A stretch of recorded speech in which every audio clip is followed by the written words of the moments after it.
नमस्कार दोस्तों, आप सभी का अपना गुरुजी यूट्यूब चैनल पे स्वागत है।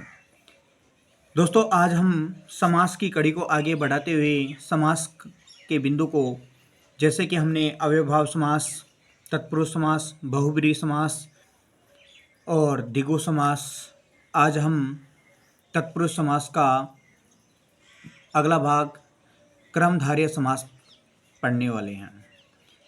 तो क्रमधारय समास के बारे में हम पढ़ते हैं कि क्रमधारय समास तत्पुरुष समास का ही एक भाग है जो समानाधिकरण क्रमधारय समास होता है।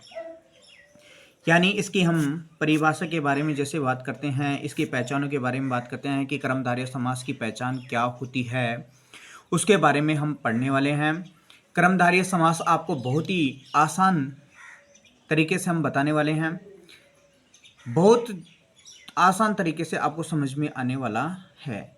जैसे कि क्रमधारय समास से आपको यहीं से समझ में आ जाएगा कि समानाधिकरण क्रमधारय, यानी हम कह सकते हैं कि विग्रह वाक्य होता है ना, विग्रह वाक्य में दोनों विग्रह वाक्य में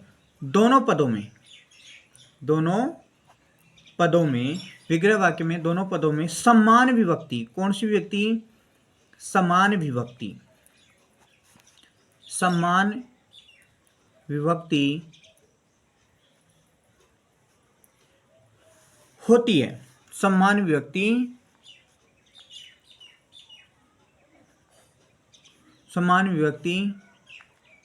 यानी होती है, विभक्ति समान होती है। यानी जैसे ही समस्त पद होगा तो समस्त पद का विग्रह किया जाएगा और विग्रह करने पर जो दोनों पद हैं उन दोनों पदों में समान विभक्ति होगी। कैसी विभक्ति होगी? यानी समान विभक्ति होगी। ये इसकी पहचान बता रहा हूं। आगे जैसे और भी इसकी पहचान देखिए, अगर क्रमधारय समास में पूर्व पद, कौन सा पद? पूर्व पद यदि स्त्रीलिंग में है, पूर्व पद यदि किस में है? स्त्रीलिंग में है, तो उसका पुल्लिंग रूप संभव है, यानी उसका पुल्लिंग रूप हो जाता है। कौन सा रूप हो जाएगा? पुल्लिंग रूप हो जाएगा। पुल्लिंग रूप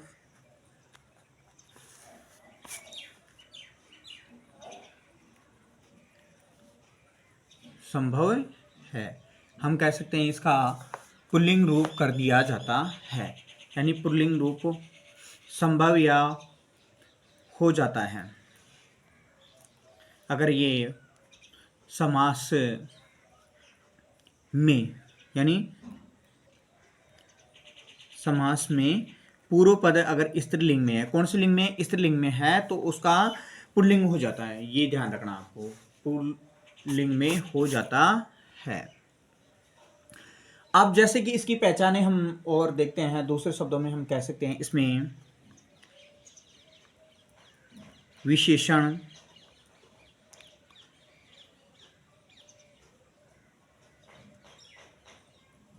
विशेषणम,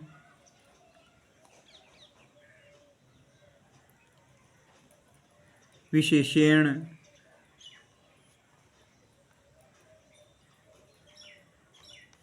बहुलम, यानी ये पद इसमें पाए जाते हैं। हम सीधे तरीके से कह सकते हैं विशेषण पूर्व क्रमधारय होता है। विशेषण पूर्व क्रमधारय होता है। विशेषण पूर्व पद क्रमधारय होता है, यानी क्रमधारय होता है। यानी इसमें से विशेषणवाची शब्द या विशेष्यवाची शब्द के साथ में समास होता है और इसमें उपमान एवं उपमेय उपमान और उपमेय शब्दों में कर्मधारय समास होता है। यानी इसमें विशेषण, विशेष्य, उपमान, उपमेय आदि इन शब्दों में कर्मधारय समास होता है। विशेषण, विशेष्य इन शब्दों में कर्मधारय समास होता है। तो आगे जैसे हम बात करने वाले हैं कि इन समासों में हम विभक्तियों के आधार पे, वो विशेषण के आधार पे, विशेष्य के आधार पे, उपमान के आधार पे और उपमेय शब्दों के आधार पर कर्मधारय समास कैसे होता है वो हम समझने वाले हैं। विशेषण के, विशेष्य के, उपमान के, उपमेय के आधार पर कैसे कैसे यहाँ समास होने वाला है वो हम समझने वाले हैं। जैसे कि हम देखते हैं, विशेषण के आधार पर देख लेते हैं कि विशेषण के आधार पर कैसे होता है। तो हम उदाहरण देखते हैं, इसके उदाहरणों से हम समझ में आएगा। जो भी उदाहरण देखेंगे हम उदाहरणों से समझ में आएगा। यहाँ हम ले लेते हैं विग्रह पद, विग्रह पद ले लेते हैं यहाँ हम विग्रह पद, और इधर लेते हैं समस्त पद।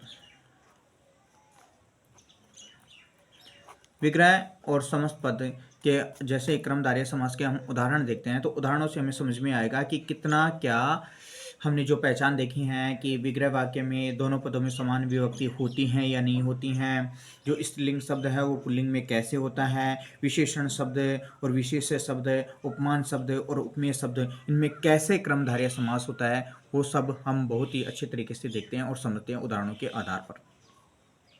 जैसे कि हमने उदाहरण लिया नीलम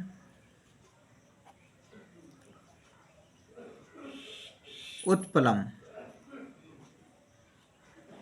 नीलम उत्पलम। तो यहां विशेषण यानी विशेषण की विशेषता बताई जा रही है। तो विशेषण पद का पहले क्या किया गया है, यहां प्रयोग किया गया है नील, नीले रंग का। तो इसका जो समस्त पद होगा वो कैसे होगा, नील का नीलोत्पलम, नीलोत्पलम। ओ का ओ यानी ये संधि के अनुसार अगर हम देखते हैं, किसके अनुसार, संधि के अनुसार देखते हैं तो गुण संधि। अब जैसे दूसरा उदाहरण देखते हैं हम, कृष्ण सर्प। अब यहाँ हम बात कर रहे थे कि जैसे समानाधिकरण में समान विभक्ति होती है। तो देखो कृष्ण और सर्प दोनों में समान विभक्ति हो रही है, नहीं हो रही है। विशेषण शब्द की विशेषता बताई गई है कि सर्प कैसा है, काला है, सर्प कैसा है, काला है। तो इसकी विशेषता बाकायदा बताई गई है कि सर्प कैसा है, काला है। तो यहाँ बिल्कुल आपको समझ में आ रहा होगा विशेषण विशेष्य है कि सर्प काला है।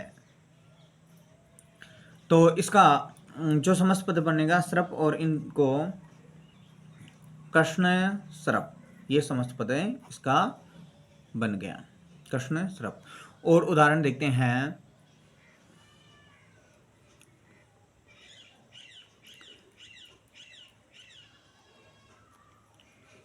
गोरम मुखम, यानी यहाँ गोरम में भी विभक्ति देखिए और मुखम में भी, दोनों में समान विभक्ति आ रही है ना। तो गोरम और मुखम समान विभक्ति आ रही हैं। और मुख कैसे बताया गया है, गोरा। विशेष मुख की विशेषता बता दी गई है ना कि मुख कैसा है, गोरा। तो यहाँ आपको बिल्कुल समझ में आ जाना चाहिए विशेषण और विशेष्य शब्दों का जहाँ प्रयोग किया जा रहा है, उपमेय और उपमान का प्रयोग किया जा रहा है, वहाँ कर्मधारय समास होता है। तो क्या हो जाएगा, इसका समस्त पद हो जाएगा गोर गोर मुखम, ये समस्त पद हो गया। ये विशेषण के आधार पर तुम्हारा हो गया है। अब जैसे कि विशेष्य के आधार पर देखते हैं हम और भी विशेष, जैसे एक और देख लेते हैं इसमें, महान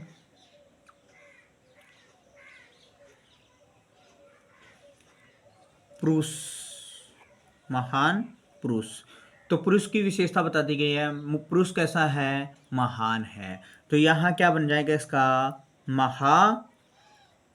पुरुष है, ये समस्त पद बने जाएगा। यह हमने देखा है, किसके आधार पर देखा है? विशेषण के आधार पर। किसके आधार पर देखा है? विशेषण के आधार पर हमने देखा है, विशेषण के आधार पर हमने देखा। अब देखते हैं हम आगे विशेष्य के आधार पे। आगे हम देखते हैं विशेष्य के आधार पर। तो जैसे अभी और उदाहरण देख लेते हैं साथियों। जैसे मैंने यहां लिख दिया सुपुरुष है, यानी सुंदर पुरुष। पुरुष की विशेषता क्या बता दी? सुंदर पुरुष। सुंदर और पुरुष, तो इसका क्या बन जाएगा? समास विग्रह क्या हो जाएगा? सुंदर है, पुरुष है, यानी पुरुष की विशेषता बता देंगे ना। सु शब्द आ गया, सु का मतलब सुंदर, पुरुष है, तो पुरुष की विशेषता बता दी सुंदर पुरुष। कैसा पुरुष हो गया? सुंदर पुरुष। जैसे कि और उदाहरण देखते हैं हम। महाराज क्या है? महाराज। तो महाराज का विग्रह करते हैं तो महान राजा। कैसा राजा हो गया? महान और राजा। कैसा राजा हो गया? महान राजा। तो महान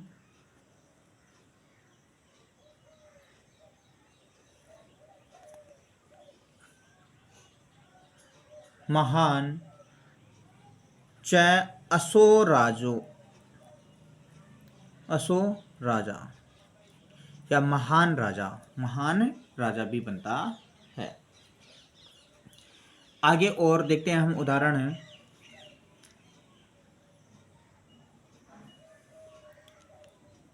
युवा खलती, युवा खलती, यानी युवा गंजा है। युवा यानी गंजा युवा। कैसा युवा? गंजा युवा। तो युवे खलती, युवक कैसा है? गंजा है। और भी जैसे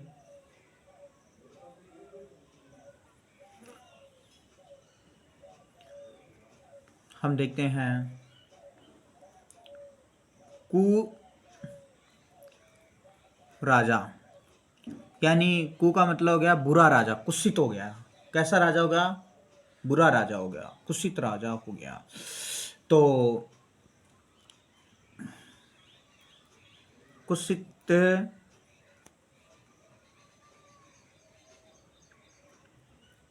राजा, बुरा राजा। अब आगे और उदाहरणों की जैसे बात करते हैं हम, उपमेय और उपमान वाले उदाहरणों की बात करते हैं। उपमेय और उपमान जो उदाहरण उनकी बात करते हैं, ये विशेष्य की बात होगी। तो जैसे कि घन एवं श्याम, घन एवं श्याम, यानी श्याम के समान बादलों को बताया गया है। जैसे कि घनश्याम, घने श्याम बन गया। क्या बन गई? घने श्याम। इव इव इव का जो मतलब होता है समान के योग में किया जाता है। उपमा दी गई है। इसमें क्या दी गई है? उपमा दी गई है। जैसे कि हम यहाँ समझ पर देखते हैं चंद्रमुख, चंद्रमुखम क्या है? चंद्रमुखम, यानी मुख की उपमा किससे की गई है? चंद्रमा से। मुख की उपमा किससे की गई है? चंद्रमा से मुख की उपमा की गई है। यानी मुख की जो उपमा की गई है वो चंद्रमा से की गई है। मुख की उपमा चंद्रमा से की गई है। तो क्या बन जाएगा इसका?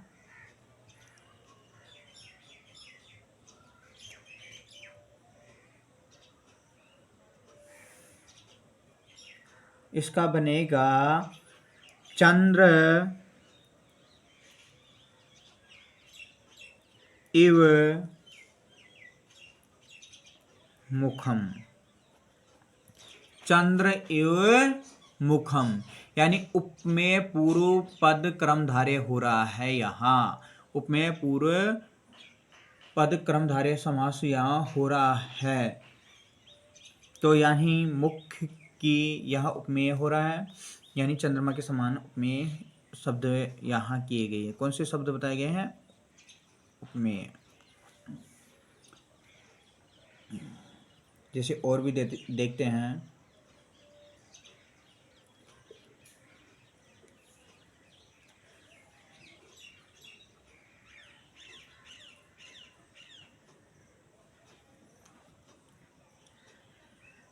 और उदाहरणों में जैसे पुरुष व्याघ्र, पुरुष है, व्याघ्र इव, ये उपमेय में आ गया। और उपमान, उपमेय और उपमान जो शब्द हैं उनमें पुरुष को किसके समान बताया गया है? व्याघ्र, शेर के समान बताया गया है, सिंह के समान बताया गया है। तो क्या हो गया? पुरुष व्याघ्र है, पुरुष व्याघ्र है। यहां पुरुष की जो उपमेय की गई है वो सिंह शेर से समान की गई है। किसके समान की गई है? शेर के समान की गई है। जैसे कि हम और भी उदाहरण देखते हैं। नरसिंह, नर यानी मानव होता, मानव किसके समान बताया गया है? शेर के समान ही बताया गया है।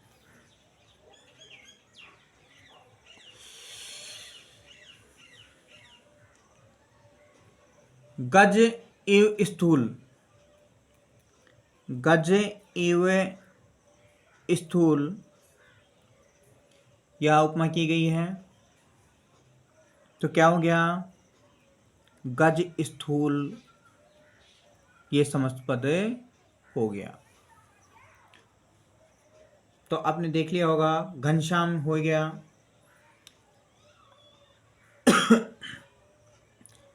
हम आगे और भी उदाहरण देखते हैं। जैसे कि और उदाहरणों के बारे में हम बात करते हैं। तो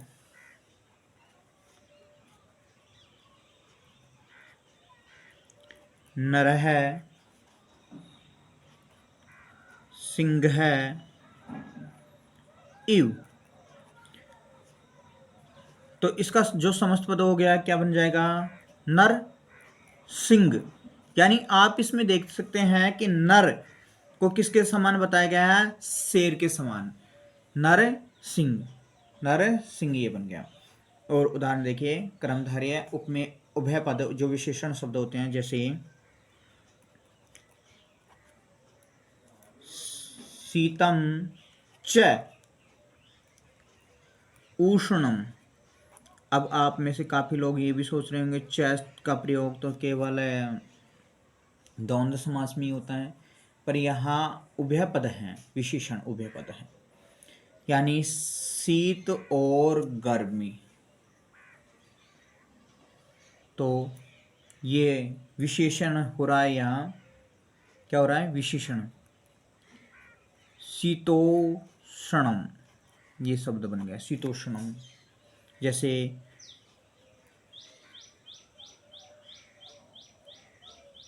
रक्त च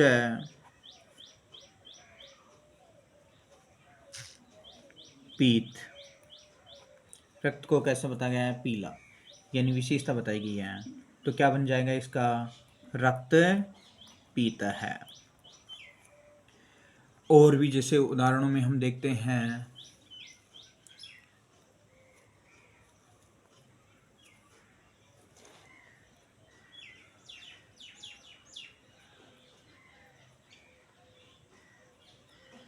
कर्पूर इव गोर है, तो इसका समस्त पद क्या बनेगा? कर्पूर गोर है। तो आपने जहाँ तक ये कर्मधारय समास पढ़ी है, कर्मधारय समास में बिल्कुल आपको कितना समझ में आया, आप हमें कमेंट के माध्यम से ज़रूर बताएँ। धन्यवाद। वंदे मातरम।